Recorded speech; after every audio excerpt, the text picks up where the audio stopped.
Okay, here we are again. Good to see you again. Another good discussion, and we're just gonna continue the conversation that we've been having off camera. I think we decided, choose kind of a topic to talk about, and we end up visiting about other things. So I think we should just carry on our visit we were having. Okay. I think what you want to start out with some of the questions we've been getting lately about what is how do we see the future of hydroponics? Or what does the future of hydroponics need? What are some of the limiting factors that need to be addressed to make it even more environmentally friendly and more productive for urban agriculture? And we don't have a crystal ball, so we can't really see what the future holds, but we can see a few things that they've been doing overseas, especially in the Netherlands. They're way ahead of us in horticultural brand, and they're at least 20 years ahead in horticulture. So we can kind of look at what they've been doing, and that will show us what we need to do here in the States to improve the effectiveness of hydroponics in the market. Good point. And with that being said, what makes them so far ahead of us in the indoor growing? Well, well, the number one, I think, it puts us ahead is because of their lack of resources and land, they've had to become very, very efficient in the use of water, in the use of fertilizers, in the use of energy, because the cost of land is so expensive. Here in the United States, we can just, oh, we want double production? Oh, put up another hoop house. Okay, but that's not efficient in the long run because then it costs twice the energy, twice everything, and just keeps multiplying. But I think the number one thing that I really respect about the Dutch is that their dedication and commitment to zero runoff, Mm-hmm. recirculating systems. They, the water and minerals go past the roots once, they're collected and then stored up in tanks. All the runoff doesn't just go down the drain like here in the United States. So it's collected, and about once a week or so, they take a nutrient sample of the runoff, send it to a lab, and then it's run through a spectrometer as usual, tested. We do that too, and run through a spreadsheet, and the computer tells them exactly how much of each mineral salt to put back in to replace what the plant took out. So that's number one. You can cut your fertilizer costs in half just by recirculating. The downside of doing that is that you have to clean the water because there's waste materials from the plant's roots and waste gases and things that can accumulate, or even pathogens that can start to build up. So it has to be cleaned. Conventionally, the Dutch use UV sterilization for cleaning the water when they recirculate like that. But there's some new trends for the future that are already being used called biofilters, where they, uh, they use natural microorganisms to clean the water. And I've seen systems where they were able to totally clean the nutrient solution in only 2 minutes. And it's using Wow. natural microorganisms that are already there, cleaning the water. They're already in there. They just use biostimulants to speed up the metabolism of the microorganisms so they clean up the water faster. And they even can break the viruses, even like tomato mosaic virus that might be in the water, to break the protein coats.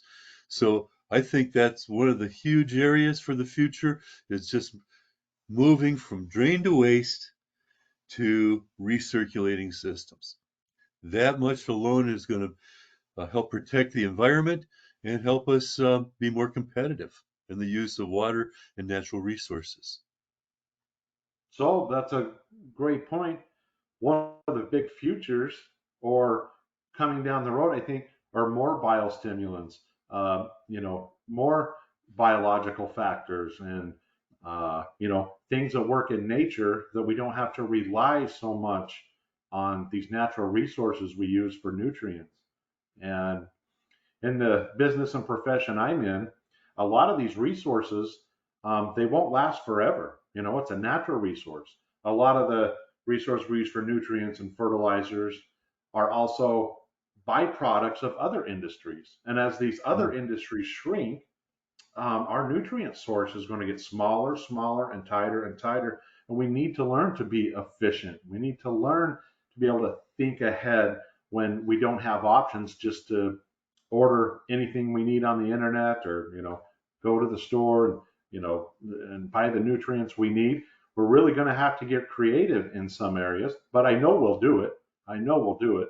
Um, I think that's part of the future too. And uh, back to the microorganisms of cleaning the water, that should be a common practice for any hydro system, you would think. Just a lot of times for the disease suppression, and the some of the bad bacterias and bad funguses that a lot of hydroponic systems sometimes get infected with. Very hard to remove those.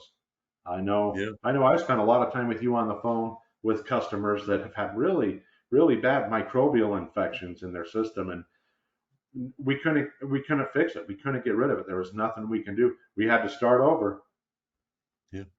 Yeah. What we need to do is promote the good guys, the ones that are plant growth promoting rhizobacteria, promote the ones that protect the plant against pest and disease, and then eliminate the bad ones.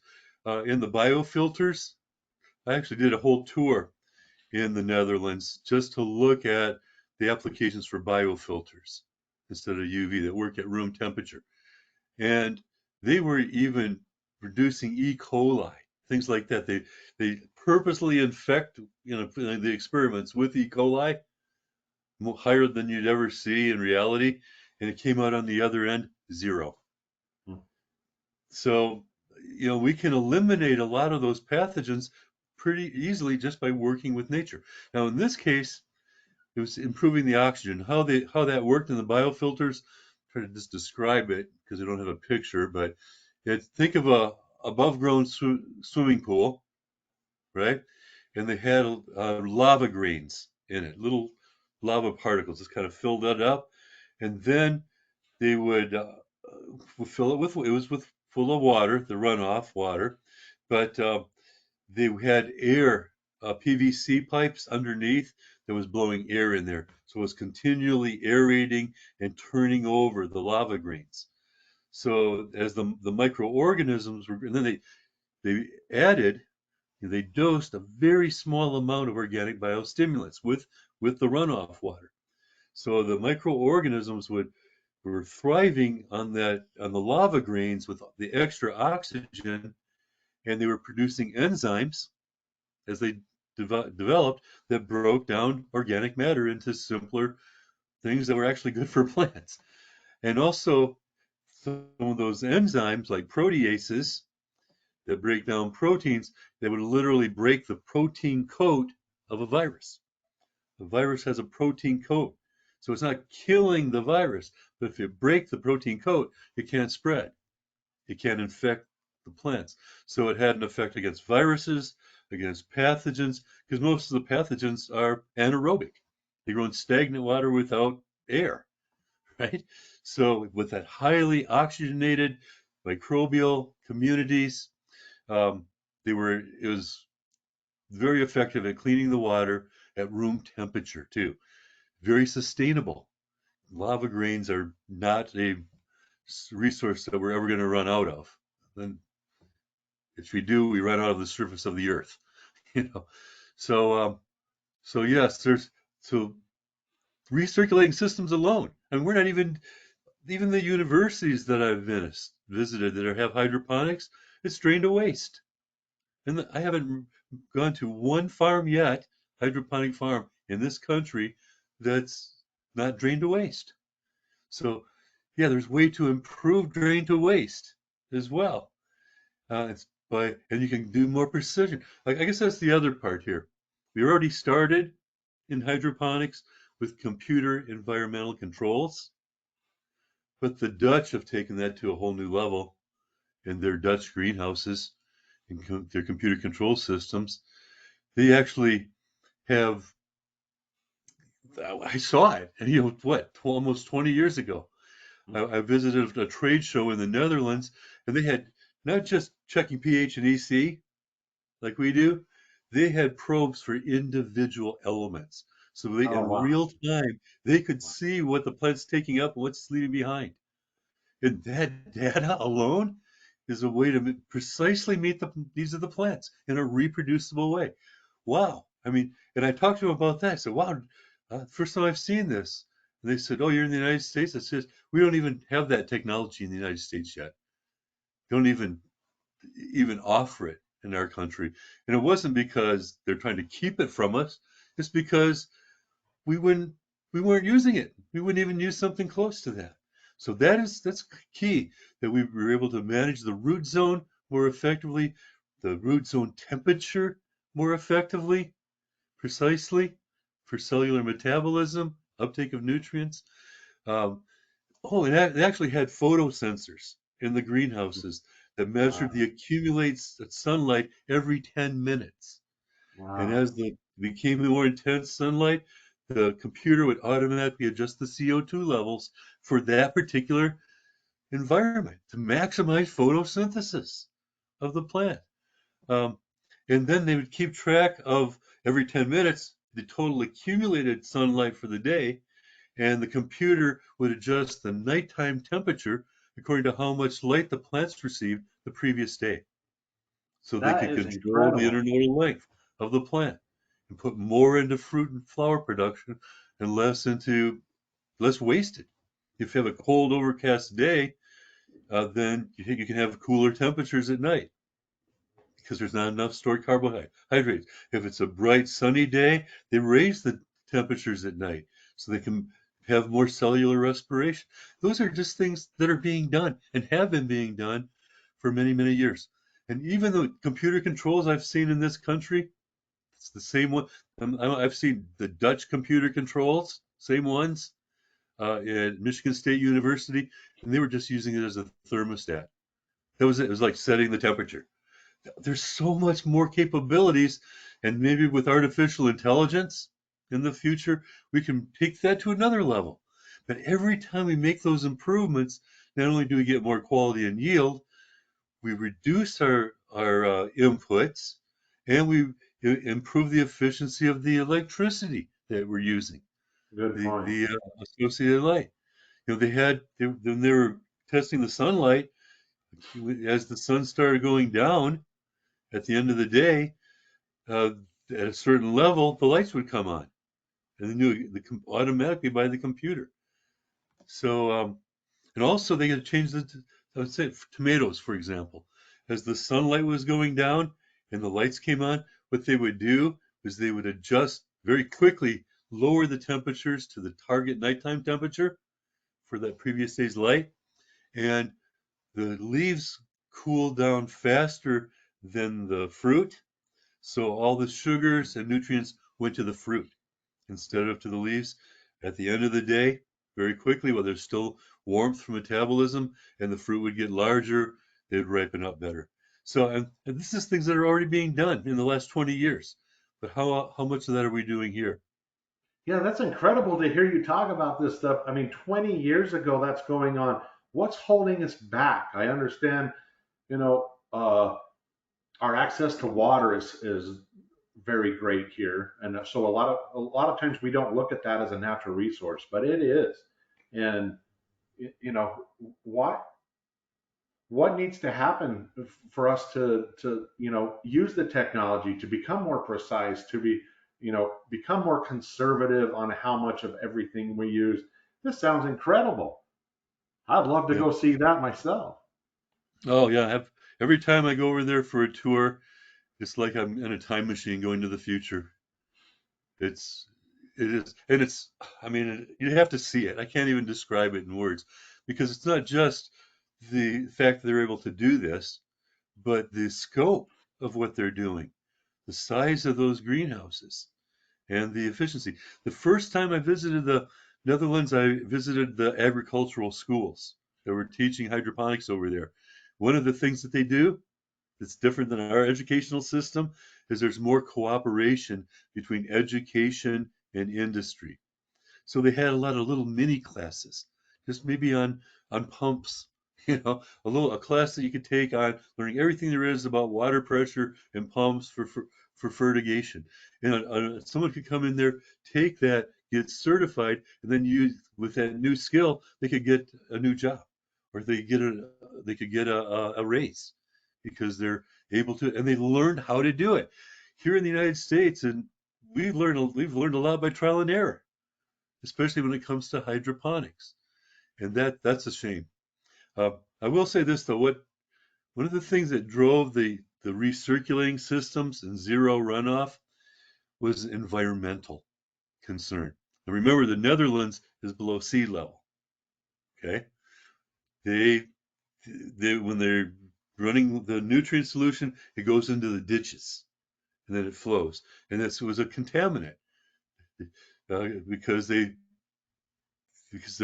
water was very precious natural resource, and they're contaminating the water supply. So it started out as an environmental concern. Let's eliminate the nitrogen runoff into the ditches and into the streams, into the environment. Let's limit the phosphorus. So the government interceded and said, time out, we can't do that anymore. You can't just fertilize like they did in the past and let it just run off into the streams. So they were forced to do something. Now, most of the time I don't like government regulations, but in this case, what started out as an environmental concern turned out, as they implemented it, into an economic benefit because they were able to cut their fertilizer costs in half. One thing here I'll say, Brandon, using this technology like they have been for the last 20 years, Canada is a little bit ahead of us too, but quite a bit ahead of us because of the influence of Europe, the Europeans on them, more so than on us. And at one point in my career, the US government was suing Canada in the World Court. We sued Canada, accusing the Canadians of dumping tomatoes on the American market at below growers' cost. That's called dumping. It's illegal. It went to court. Then they brought it to court. They showed that they were using hydroponics, they were using technology, they were using energy better, they were using natural resources more efficiently, that they were making a fair profit. So it was thrown out of court. The court said, well, we can't penalize someone for being more efficient and doing a better job. They're not dumping. They're growing at a fair profit. But we can't compete because we're not using the technology. And the reason weren't using the technology, in my opinion, lack of education.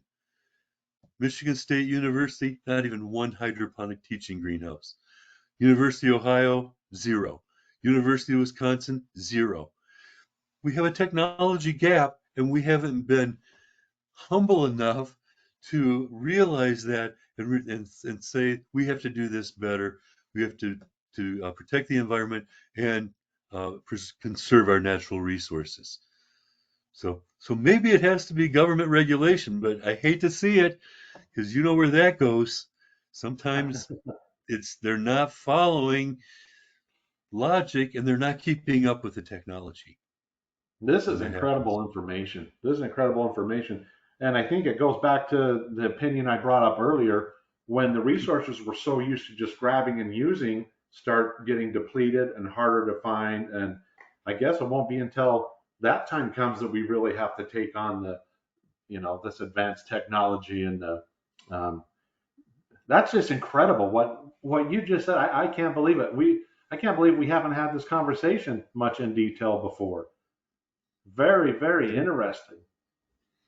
Yeah, one of the things they were doing that first time when they were doing their research, when I looked at education in the Netherlands, their goal was to decrease greenhouse temperatures by 2 degrees, 2 degrees lower temperatures without affecting quality or yield. I said 2 degrees, yeah, 2 degrees difference in temperature, the amount of fuel that it's required for that millions and millions of dollars for the growers. So the best minds in the Netherlands were trying to reduce temperatures by a very small amount. Those computer controls. that I saw were controlling temperatures plus or minus half a degree. Hmm. We see Wow. swings of 5 degrees, and we think we're doing good. Wow. We Gosh. have a lot to learn. And by doing this, implementing the technology, we'll learn how to do it better. But now the Dutch are ahead of us. So they've already made improvements, many, many improvements to increase yield. When I was there the first time, I think it was for tomatoes, it was like 52 kilograms per square meter. In the research greenhouses now it's over 100 kilograms That's per square meter. incredible. Just by making small changes.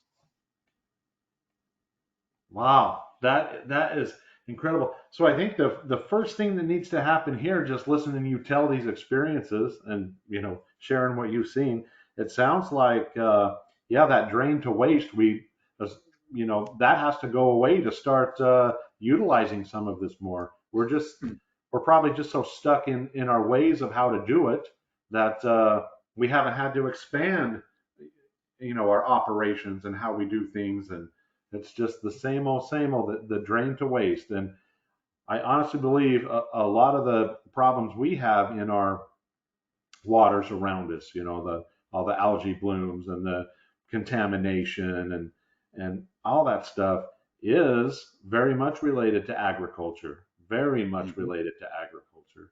And Yeah. yeah, until we find a way to tighten that up and use different inputs and use different nutrients and find a way to utilize the biostimulants more and the bacterias and the fungi, the real beneficial aspect of that will be a big contributor to um, finding a way to get that under control or to have less of an impact on the environment.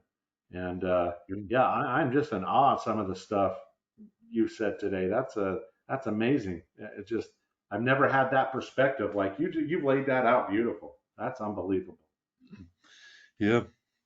And I think you said another thing too is water. Here I'm in Michigan, water.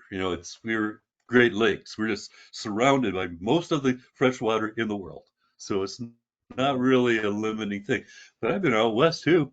I've been out in Oregon, and some of those farms they literally have to import water for their facility. They have to pay truck in water to Hmm. use, right? And they're paying for the water. And then they're just going to let that go down the drain? Why not Wow. capture it? You could have in a recirculating system, it would be, I believe, you might want to check me, but I think it's 1/50th the water that you would use in conventional agriculture. 1/50th. 150. Yeah. Wow. So if water becomes more and more valuable in some parts of this country, and it looks to me like we're depleting a lot of the water in our groundwater in some states out west. And that Oh, happens. it's happening. It's happening around us. It's a big serious deal. And uh, a lot of the old timer water rights that have the first right to use the water. Uh, there's going to be some big court battles going on. We need to have. I think I read a report.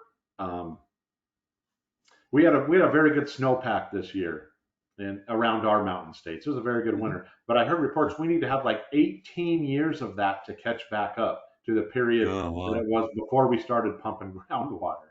And that's incredible. Very Hmm. precious resource. It is.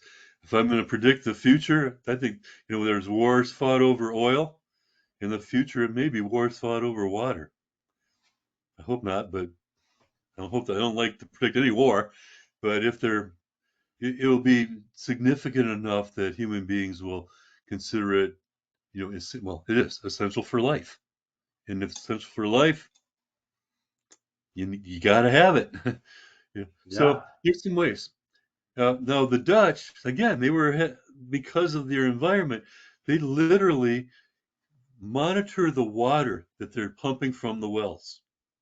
They have meters that monitor that, and they're required by law to replace that water during the rainy season. So they Wow. capture the water even from the greenhouse roof. They have computer sensors, rain sensors, at the greenhouse. Have 10 minutes after it starts raining, after that initial rinsing off the dust, it starts to collect it, the rainwater, and then that goes through the biofilter, or it's clean, and it's used to replace some of the water that the plants take off. Oh, use. And the other thing, well, you get me talking, you got me on this thing on the This is Netherlands. fun. No, this is great. This is fun. The other thing was cogeneration. They have their power plants, and you have all this hot water left over from making electricity. Well, they literally pump the water to use it for heat, and they capture the CO2 from the power plants. They clean that up, and that goes is pumped to the greenhouses to capture the carbon, Incredible. so that there's not all that extra carbon dioxide just going up into the atmosphere and causing pollution. It's captured and turned into food. You know, that's efficiency. And even the, you're gonna think I'm like a Dutch person, but um, I'm inspired by them. Even the waste management, they use anaerobic fungi to take their um, their wastes and change it into methane gas and use that for generation of power. And then the carbon dioxide that's produced from there is used for the plants. Why don't we think in systems like that? That's the way nature works. There's cycles. We can cooperate with that in an intelligent way, and do things that not only make more money, conserve natural resources, but protect the environment at the same time. If we Very, had the will, and I very think, efficient. yeah, and I think that the question is, do we have the will? The technology is already there. There has to be improvements. There will be, but do we have the will to put that to use? Boy, I hope so. Hopefully, you've inspired some people that are going to watch this too. I can really tell this truly is your passion. And I mean, the impression you gave today and the whole picture, it's phenomenal. And if we care about our food, the future of food, the future of, indoor hydroponics or whatever, boy, this is, we got to change our ways. And we probably won't do that till we're forced, like you were saying. But Yes. as, yeah, as, these natural resources dry up, no pun intended, but, as they dry up, yeah, we'll be forced. When we get hungry enough, we'll have to start changing our ways. And boy, what a great outline to follow. It's being done now. The technology is there. The systems are in place. I mean, this is not reinventing the wheel. It sounds like this. I mean, it's common. Yeah, it's unbelievable that's not going on here in the United States. Unbelievable. Yeah. It's hard to get people to change their minds. It takes some education, but you have to kind of show them. For me, I feel so fortunate I got to see it with my own eyes. It isn't just, oh, I read about it in a book. It's real, and it is beneficial. And talking to farmers, oh, like we can show you how to cut your nitrogen fertilizer in half, or cut your phosphorus fertilizer. Farmers, they need to go, well, show me. They're not going to even believe you. Well, there's report. Well, they might not even believe the reports. So it's hard to, when you've been doing it the same way over and over again, it's hard to make a change. Well, it works. I'm making money. Well, you're barely making any money, and at what cost? Yeah, the soil's paying the price, and in return, our food supply is paying the price. Because the answer has always been more nitrogen, more phosphorus. That's always the answer. More nitrogen, more nitrogen. And yeah, until we're forced to make that change, we just try to do the best we can, why we can. I guess people like yourself, I really think that's the future of food, especially in metropolis areas and areas where there's not a lot of farmland, and as the price of fuel goes through the roof, and transportation and logistics is going to be an issue. We need more local food centers, like you just described. I believe that's the future. It's got to be done. I don't see where it's going to come from. Hmm. Yep, Yeah, urban agriculture. Why not produce the food closer to those that purchase it and use it? It yeah, just makes sense. fantastic. It makes Yeah. sense. And if you're going to do that, you're not going to take this beautiful farmland and build on it. You want to use the untillable land and real near take some of this urban blight and change it into a garden. I don't know, but I think we'll see that in the Yeah. future. I think we're going to be forced to become more and more energy wise and water wise, and we can use that to make the our cities a more livable place with less pollution. I mean, make it a place where people want to live. But that's just me. Yeah. I'm an There you go. optimist. I'm an optimist, though. I really Yeah. do.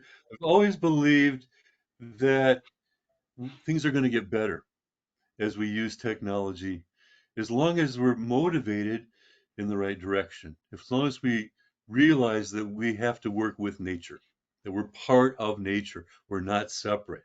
If we realize that and put our minds to it, we can make the world a better place.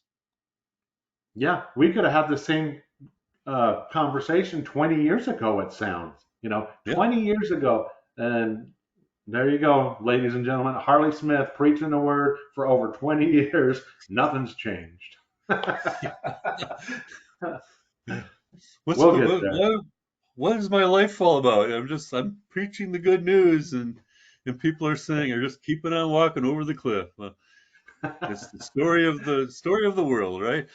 uh, well, let's just keep doing what you're doing, and we'll get there slowly and surely. What a good conversation. I just, yeah, I'm dumbfounded we haven't had this conversation years ago. And it just kind of come up out of the blue here. So that's good. Okay. It's a good education. Um, that'd be neat. I'm going to do a little bit more research and kind of get some pictures and demonstrations, see what I can find on the internet about what you described there, just so I can kind of have the same visual you have. Hopefully, Right. hopefully it'll be available. I can round some stuff up. Okay. And I'll help you if I see something like some pictures of biofilters. I'll send it to you. I think that was even futuristic for the Dutch when I was there. So, Wow. All right. okay. Well, good chatting with you again. Hope you have the great remainder of your day. hmm Yeah, my class tonight is going to be on one of your favorite subjects, and it's going to be organic biostimulants. All right. Yeah. Last week I talked about precision fertilizer management, giving the plant, spoon feeding, giving the plant exactly what they need when they need it. Tonight, though, I'm going to talk about biostimulants that improve the uptake of the water and minerals. And guess where I was first introduced to that? The Netherlands, of course. Of course. Of course. Anyway, This is crazy. yeah, Well, yeah. Have a great day, Brandon. And I'll see you next week. yeah, thanks for everything you do. Thanks for telling people about us and about our products to use to help in their growing operations. We appreciate that. And yeah, can't wait to chat again. Okay. Talk to you. All right. Talk to you See soon. ya. Goodbye. Bye.